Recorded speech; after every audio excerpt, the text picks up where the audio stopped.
Gue Joe Simpson. Gue mau cerita dimana pada saat itu gue di atas gunung tinggi, salju ada di mana-mana, angin dingin menggigit kulit gue, dan lo ada di atas pendakian yang jadi impian hidup lo. Tapi dalam sekejap semuanya berubah. Lo jatuh, tubuh lo hancur, dan lo cuma punya dua pilihan, menyerah atau bertahan. Itu yang gue alamin.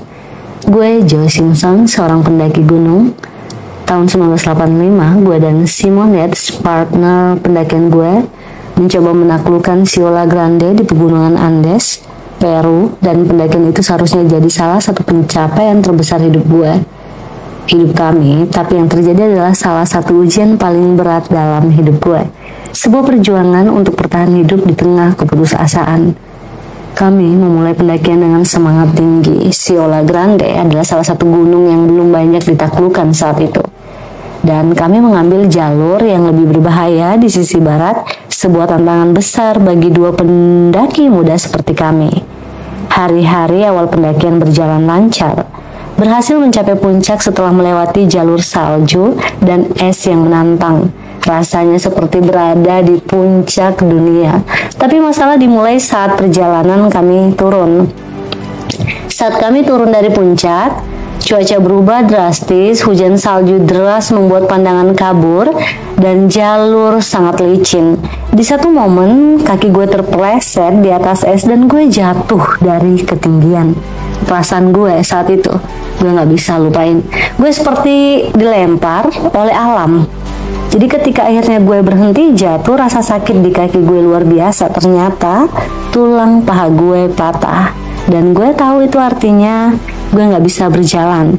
Gue terperangkap di sisi gunung dengan tubuh yang hampir gak bisa bergerak. Simon, partner gue, mencoba membantu gue turun menggunakan tali untuk menurunkan gue secara perlahan-lahan, tapi kondisi di gunung semakin buruk. Kami hampir gak bisa melihat apa-apa, es terus menghantam wajah kami, rasanya perih banget. Dan di satu titik, tali yang mengikat kami mulai menarik Simon ke jurang juga. Jadi dia ini dihadapkan pada keputusasaan yang gak mungkin, memotong tali dan membiarkan gue jatuh atau ikut terseret ke kematian. Dengan berat hati, Simon harus memutuskan untuk memotong talinya. Gue jatuh ke jurang es yang lebih dalam dan terisolasi sepenuhnya. Saat gue sadar, gue ada di dasar jurang es, gelap, dingin, dan gak ada suara kecil napas gue sendiri. Rasa sakit di kaki gue semakin parah, dan gue tahu kalau gue gak keluar dari sini, gue bakal mati kedinginan atau kelaparan. Tapi kondisi gue sangat parah. Gimana caranya? Dengan sisa tenaga, gue mulai memanjat keluar dari jurang itu. Itu adalah perjuangan terberat dalam hidup gue. Setiap gerakan adalah rasa sakit, tapi gue terus maju karena gue nggak mau menyerah. Akhirnya gue berhasil keluar dari jurang, tapi perjuangan belum selesai karena gue masih harus menuruni gunung dengan kaki yang hancur. Gue merangkak, menyeret tubuh gue di atas salju dan batu. Rasa haus dan lapar pun menghantui gue.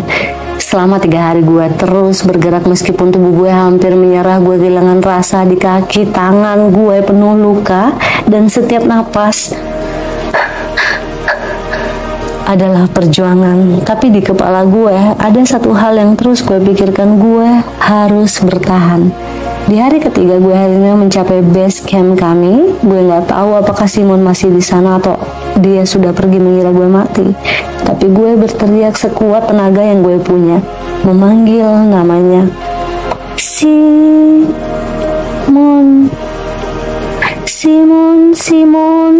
Gue gak pernah lupa momen ketika Simon muncul. Dia kaget melihat gue masih hidup. Dengan sisa tenaga dia membantu gue dan membawa gue turun ke desa terdekat untuk mendapatkan bantuan medis. Pengalaman di pegunungan Andes ini mengubah hidup gue. Belajar betapa kuatnya kehendak manusia untuk bertahan, bahkan situasi yang tampaknya juga gak mungkin. Dan meskipun Simon ini memotong tali itu, gue gak pernah mau menyalahkannya. Dia harus melakukannya. Lagian apa yang harus dilakukan untuk bertahan hidup juga? Kisah ini gue bagikan dalam buku gue Touching the Void, yang kemudian beradaptasi jadi film dokumenter. Tapi lebih dari itu, ini adalah pengingat bahwa di tengah keterpurukan, manusia itu pasti punya kekuatan luar biasa untuk terus berjuang. Gue mungkin hampir kehilangan nyawa di pegunungan Andes, tapi pengalaman itu juga memberi gue perspektif.